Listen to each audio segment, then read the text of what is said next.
we are actually given freedom of choice.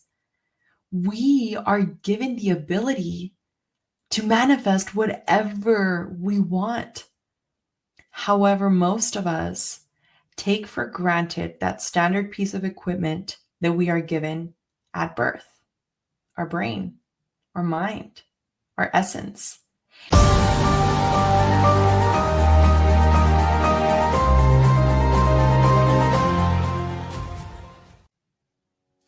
What's going on, guys? I am so happy to be here once again on episode 4 of Walking Manifestator.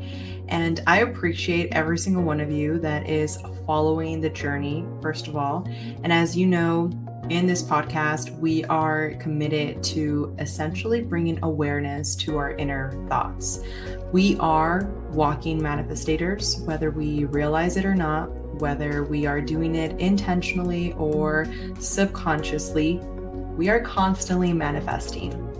And in today's episode, we're going to talk about something very interesting, which is, what is the story you are constantly telling yourself? And in the previous episodes, we talked a little bit about paradigms, right? We talked about how whatever upbringing you had in your life, whether that was a loving, supportive family that was constantly there for you, and you hit a time in your life where you just rebelled out, or you had a family that was not there and you had a hard upbringing, and you actually had a moment in your life where you hit rock bottom, but then you completely changed your life. There's so many different scenarios for every single one of our stories. The reality is that the paradigm is a series of events that have conditioned us. It is a habitual behavior that you are now acting in the assumption of, based off past experiences that have defined who you identify to be. And as we talked about that in the last episode, we really dive deep on certain key points of what we now perceive as our reality, right? And I think that for the most part, we can all relate that we are constantly telling ourselves a story in our heads, right? Whether that be, did I take out the trash? Whether that be, I'm going to be late for work? Whether that be, oh my gosh, like I have all these things to do. Whatever it is in your life, we are constantly having a dialogue, an internal dialogue. And I know some people have gotten really good at ignoring that thought and maybe just like filtering it out. But as we all know, when you ignore things, and if you did not know this, I want to invite you to see this perspective. It's when you resist something, you're persisting that. It persists in your life, because now what is essentially happening is that you are resisting something so much that in every situation that continues to essentially show up.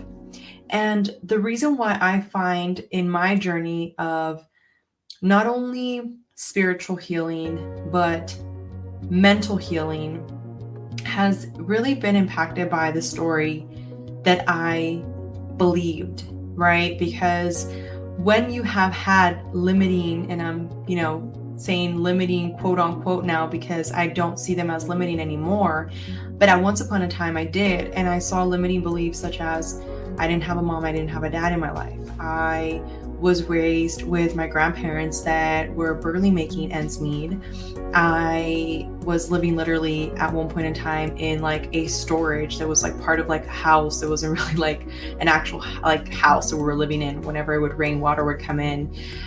Whether that was hardships that I encountered when I was, growing up, all those variables in my life were things that I personally felt those were the reasons why I couldn't succeed, because I didn't have the rich dad or a rich mom. I didn't have all these things that in my mind created a successful person. However, that story completely changed as I continued to learn that the reality was those thoughts that I had been having for such a long time were subconsciously manifesting more drama, more chaos, more toxic behaviors, more toxic patterns, more toxic people into my life. And you see, when I had my first son, it was such an awakening moment because without realizing it, I started to manifest wanting a better life for both of us. I knew I wanted to give him better than I did. I knew that I didn't want to have to go to, the store and be worrying about what I was going to buy him for food. I knew that I wanted to do more, but I didn't really understand the material behind manifesting at that time. I just knew that subconsciously I wanted more, and the universe started to provide opportunities. And that story that I was then narrating in my mind started to change, and I stopped being the victim. I stopped being the person that was constantly feeling as if everything was happening to them, but now everything was happening for me. It was happening for growth. I don't know if you guys have ever listened to this analogy, but I love it. Like what happens to an arrow, right? Like an actual bow and arrow. When you pull on that arrow, and well, it's actually the bow, right? Not the arrow. Alexa, hello. But when you pull on it, it's causing resistance. And as you release it, it propels into a new height, a new, now extreme. And for most of us, that resistance when we're growing can be uncomfortable. It can put us and test us through some very, very challenging moments of contrast. But the story we tell ourselves is really what is going to give the meaning behind what we are going through at that time. So if you are somebody that is going through something hard, and I know we all have our stories, that's what makes us all uniquely beautiful. You have something that you've gone through, just like I have something that I've gone through. And we can sit there and choose to say that all those things happened and we didn't deserve it. Or we can sit there and analyze how we actually grew from that. The story you tell yourself is going to allow you to do one of two things.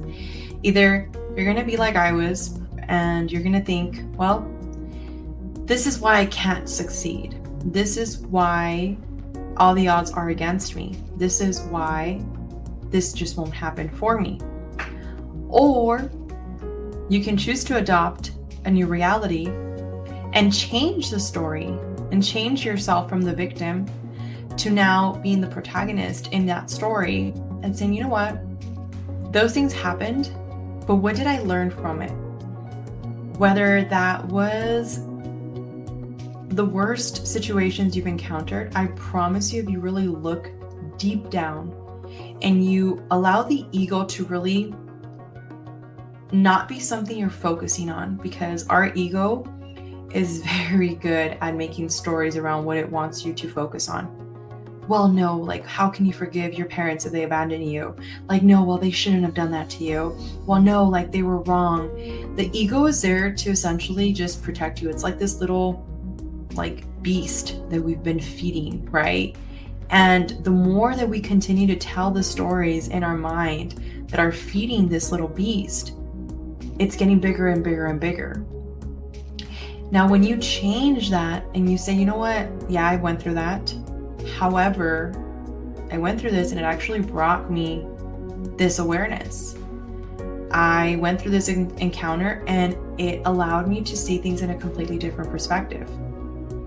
You see, one of the TED Talks that I'm working on right now is really bringing awareness around suicidal thoughts. Because I feel like so many of us, and this is definitely one of those conversations that like most people just rather not have. Most people at one point or the other, they've felt like life was just too much. And when those things happen and you feel like just wanting out, sometimes that seems like the easiest way to just tap out. But the reality is that if you invite your mind to really see, hey, you know what, we're going through this, but guess what? When we're done with this experience, you're going to come out on the other end and you're going to be a badass.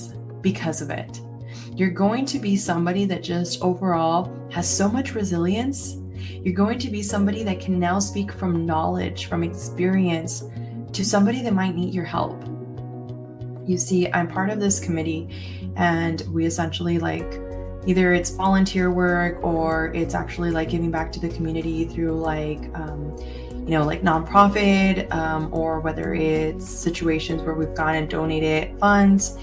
And it was so eye-opening because we went, and I remember going, and it's like the Women's Transitional Center, right? So there's a bunch of beautiful souls that have just gone through so much, right? Whether that was abuse in a relationship, whether that was, neglect, you name it.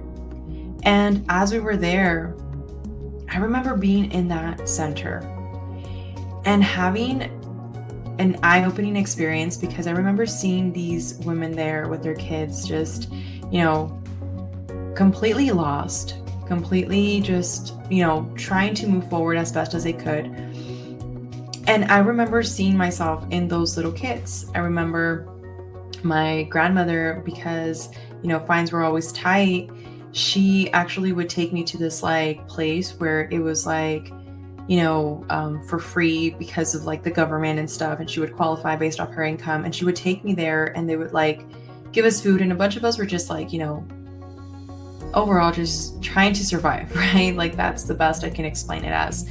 But the people that were there, they weren't really teaching us anything, right? It was just kind of all right, we're here to watch you because we're getting paid by the state, and that's it. And then, we leave.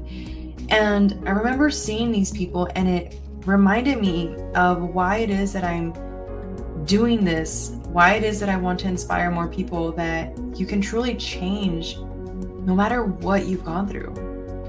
I know that so many people have talked about, oh, I did this in my life. But then when you listen to their story, for a lot of us, we're like, oh yeah, but you did those things because you had X, Y, and Z, right? You had the family, you had the background, you had the education.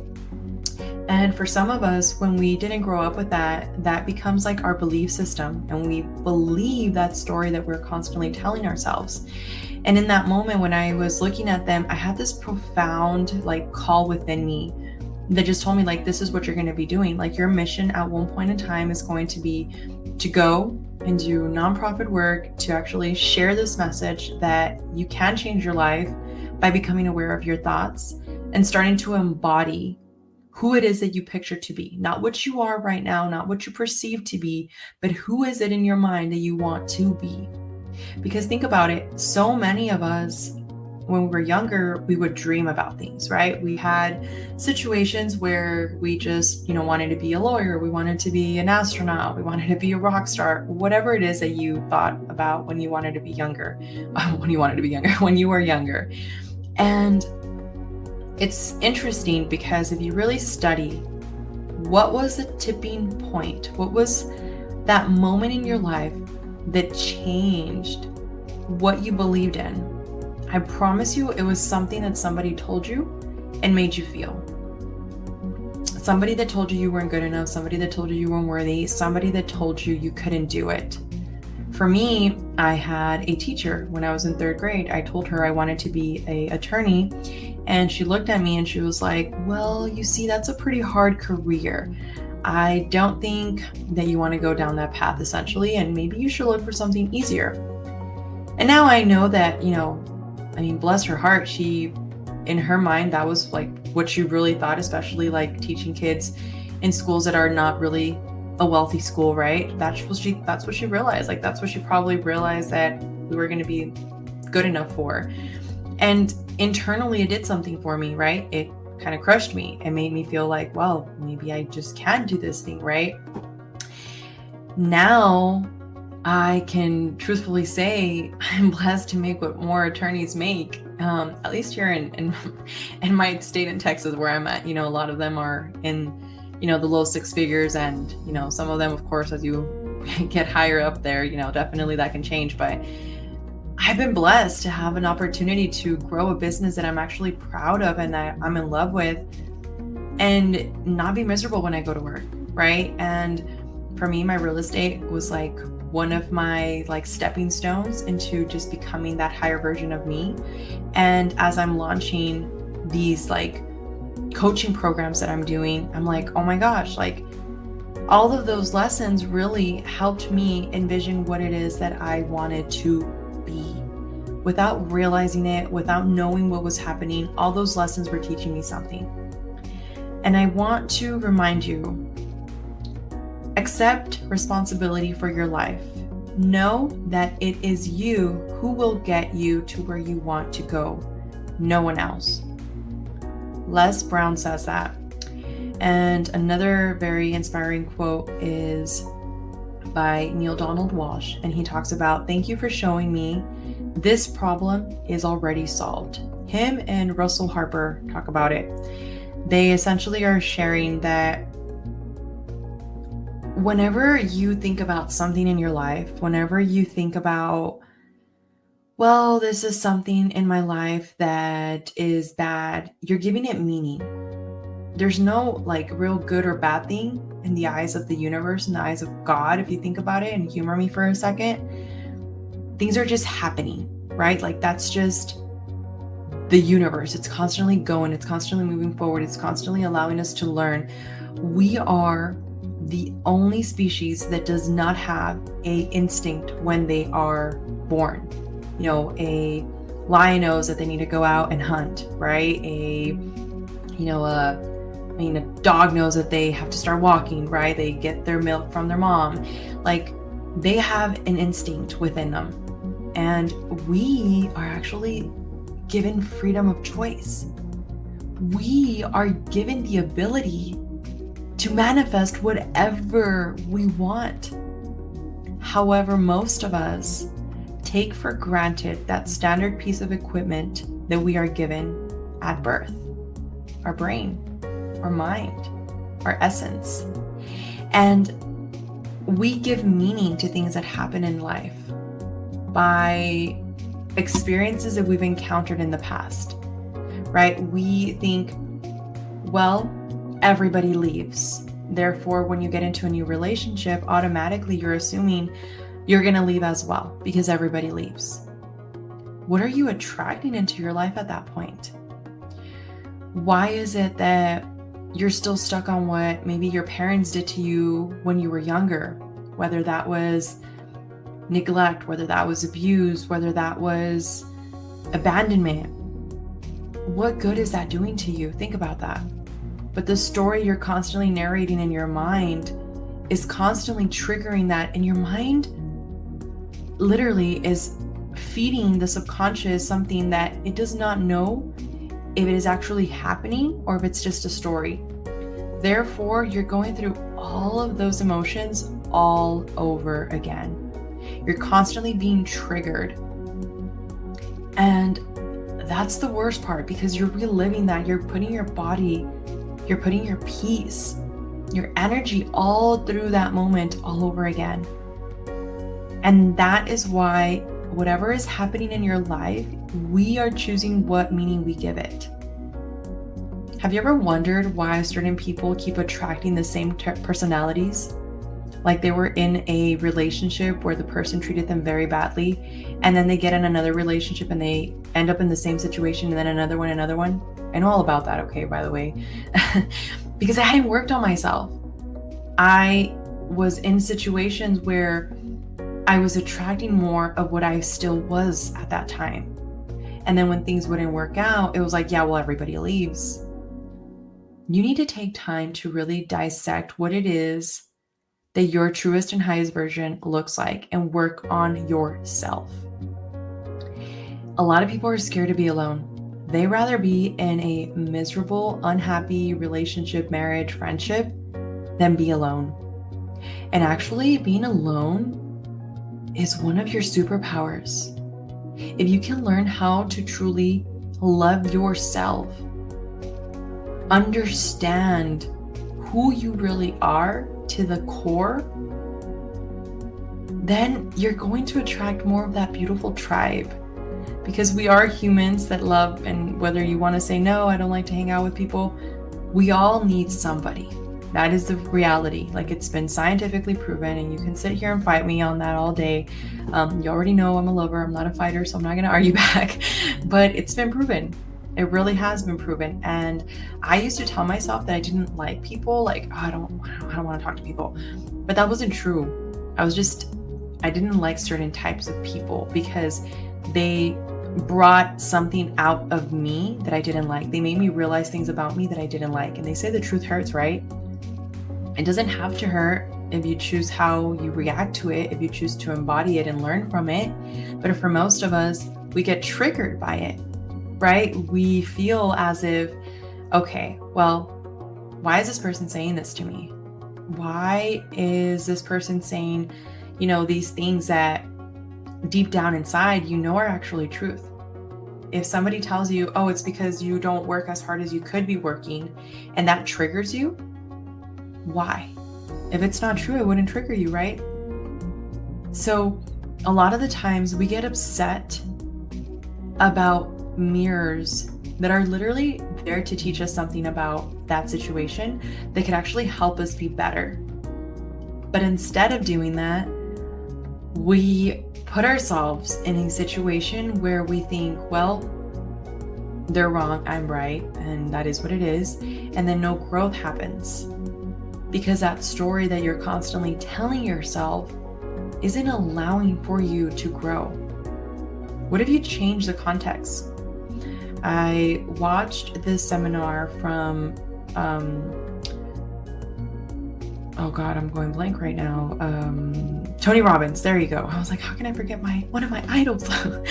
But he was talking, and it was a seminar. It was beautiful because essentially what happened is a beautiful soul got up and she shared how she had gone through some very, very traumatic experiences where they were in this like cult. Essentially, it was a religion, but it was like a cult. And they essentially put kids through the worst experience of their life. And by doing this, they were symbolizing the love that they had for God. And it was just so sad to watch this. Okay, I'm like crying as I'm watching it. And the girl, she tells Tony Robbins, like, you know what? I didn't realize how that actually was an opportunity for me to now be able to help and impact other people, because I didn't want to be here. I didn't want to be here anymore, but now I know I have a purpose. I have a calling. And by her shifting the narration on her voice, in her story, in her thoughts, she was able to now be a survivor of something and be there for other people that have encountered same situations as her. And that's what I want to invite you to do. Instead of holding a grudge to somebody that did something to you once upon a time that is constantly killing you because you're being triggered by that, learn how to let that go. And the only way you can learn to let that go is if you truly take responsibility for what it is that you can learn from that situation.